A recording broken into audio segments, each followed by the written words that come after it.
Hello and welcome to Animation Wars, where we decide if animated movies belong on the light side of the Force or the dark side. Rankin may be best known for their large array of Christmas specials, but they did quite a few movies as well. One of their more well-known movies is based on the Peter S. Beagle book, The Last Unicorn. The story of a lone unicorn searching for more of her kind has gained a bit of a cult following over the years, and it's certainly a unique movie, but is it a good one? Well, let's take a look at The Last Unicorn. Light side point first, so let's start with Schmedrick. This bumbling magician is by far one of the two best characters in the film. He's so adorable the way he's got so much powerful magic in him, but he doesn't quite know how to harness it.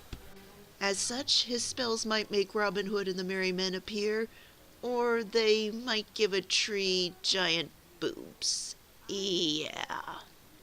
Well, anyway, he's a really charming character, no pun intended, and he has a touching relationship with the unicorn. By the way, her real name is not Amalthea, that's just the name Schmedrick gave her after he turned her into a human. In unicorn form, she doesn't have a name. He's also got some great banter with Molly, and speaking of Molly, she's another light side point. It's hard for me to really describe just why I love Molly, but I do.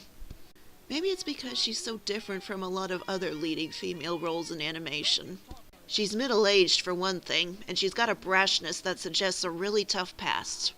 In fact, I'd love to learn more about her past and how she got tangled up with the bandits in the first place.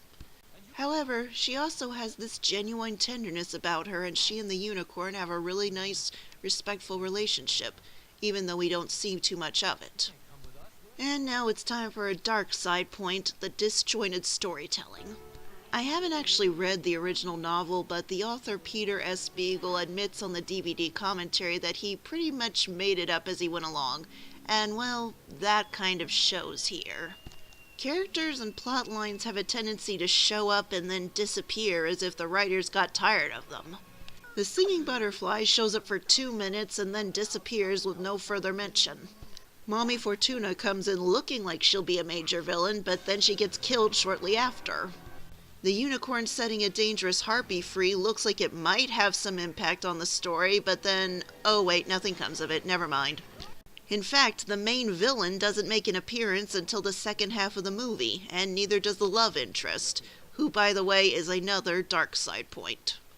I hate bland as hell characters, especially bland as hell characters that we're supposed to feel something for, and such is the case with Prince Lear.